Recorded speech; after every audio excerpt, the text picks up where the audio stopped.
Hi, welcome back to the Impact Teaching YouTube channel. My name is Laura Alexander, and today I'm going to be doing a vlog on 5 facts you probably didn't know about Poland. So I spent some time teaching English in Poland with Impact Teaching. So I think I've got quite a good knowledge, but please do comment below at the end of the video if you think I've missed off any exciting facts or any interesting things that you think other people might not know about Poland. So fact number 1 that we're going to start with is that Poland has lots of different landscapes. So I don't know about you, but before I thought about going to Poland, I never really pictured myself on the beach in Poland. But Poland has all sorts of surprises. There's beaches, mountains, forests, lakes, whatever you could want, it's pretty certain that Poland's got it. So there's loads of different places you can go to experience these landscapes, but there's a few places that are just more famous for them. So a really nice sandy beach is in Sopot, which is close to Gdansk, which is quite a big city, so maybe you've heard of it. But it's a really, really clean seaside town. So a beautiful pier, sandy beaches, lots of shells to collect. If you're brave enough, you can even go swimming. I've been swimming, but it was winter there, so very cold, and I suggest you wait till summer, but definitely worth going in. If you're more of a skier, there's a really nice ski resort in Zakopane. So I'd never been skiing before, so I was really excited to experience that. And I didn't know that Poland would have the option either, so it was a really nice surprise. And you can do it on a budget too. But yeah, really big mountains, lots of slope, something you wouldn't necessarily expect Poland to have, but it's a really great opportunity to try your hand at skiing. And as I mentioned before, lots of forests and national parks. I've been to a few national parks where I've been able to see moose. As you can see, I brought a postcard to commemorate the experience. But also, if you prefer different animals, there's bison in a forest. Don't know how to pronounce the forest, so I'll write that here. But yeah, a really, really great experience. Something you don't get to do every day. Definitely worth checking out the different landscapes of Poland. Fact number 2 is something that you probably already know, but you might not have thought about how it would affect your life in Poland. So Poland is majoritively Roman Catholic, and when I say majoritively, I mean over 90%. So this won't just affect individual people's views, but some policies, some laws. You might have seen quite recently some laws that have had marches and protests in response, and those laws have been seen to be quite closely linked with the heavy Roman Catholicism influence in Poland.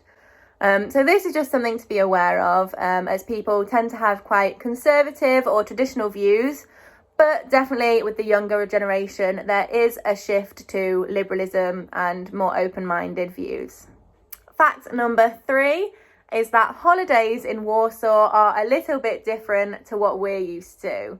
So I was lucky enough to spend Christmas in Poland, but I didn't realise that it's actually celebrated a little bit different over there. So although they do celebrate Christmas, having a largely Roman Catholic population, the biggest day of celebration is actually Christmas Eve. So on Christmas Eve, they'll celebrate with their family by fasting all day and then having a really big feast in the evening. And then they'll celebrate Christmas Day and Boxing Day. And obviously we celebrate Christmas Eve here in the UK as well, but it's definitely more of an emphasis on Christmas Eve in Poland. They also have a holiday called Fat Thursday, which is where they eat these donuts that are filled with loads of different things. It can be lemon, it can be rose, it can be Nutella, and they do have a Polish name. The Polish name is Puxy. I think if you have to go to a bakery the day before, you'll find a very long queue because everyone gets these donuts the day before, so they're nice and fresh. Another holiday I was lucky enough to experience in Poland is Independence Day. So Independence Day falls on the 11th of November, and celebrates being free from the many historical occupiers of Poland. So there'll be marches and fireworks and loads of different ways of celebrating Independence Day. So it's really great to be part of it, but definitely something to be a little bit careful about when people are walking around, having had a drink maybe, and walking around holding fireworks. Just be a little bit wary. Fact number 4 is something that really did surprise me when I went to Poland, and that is that English is not widely spoken. Now, it's very, very English-centric of me to think that they would be speaking it everywhere, especially in Warsaw. I thought there'll be signs in English, the shopkeepers will speak English, it'll be fine.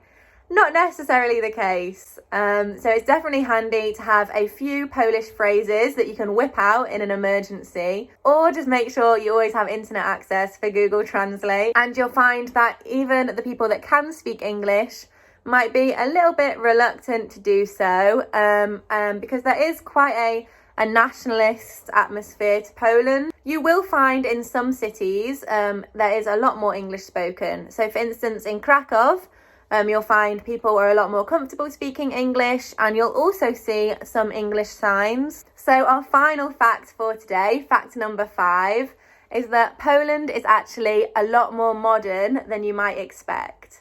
So before I went to Poland, I didn't really know what to expect, but I had seen in the media and I'd heard things from people that had visited Poland many, many years ago that made me think I would have to sacrifice a few of the modern amenities that I love and I think I can't live without. But I really couldn't have been more wrong. Poland does still have a really nice, rich, historic atmosphere. For instance, in Krakow, beautiful old town, lots of old buildings, lots of nice, cute little old streets. In Warsaw, they've got the old town that they rebuilt. But all of this rich history doesn't mean that you have to go without the modern things that you really do love. For instance, you can have a really nice historic old town just here, and just over here there'll be a really big modern shopping centre with shops that they have in America that we don't have here in England. Just everything you could want from modern life, they do have in Poland. You've got Uber Eats, you've got Starbucks, you've got all these things that you could want very easily available. Little convenience stores dotted around everywhere, and the cities are just really, really well developed. Obviously, if you go into the countryside, that does change a little bit, just as anywhere in the world. And I live in the countryside in England, so when I go to the cities in Poland, I'm definitely enjoying the modern life there that I feel like I don't always get in the countryside in England. So that's it for our facts today. I really do hope you've learned 5 new things. As I said, I was a little bit cheeky and threw in a couple facts that you maybe already knew. But I hope I've highlighted how this will affect your teaching experience in Poland. And if you haven't started your adventure yet going to Poland, I know that you'll have a really great time, and you'll probably be able to tell me a few facts that I didn't know about Poland. And if you know any, as I said at the start, please do comment below if I've missed off anything that you think is a fun, unexpected fact about Poland.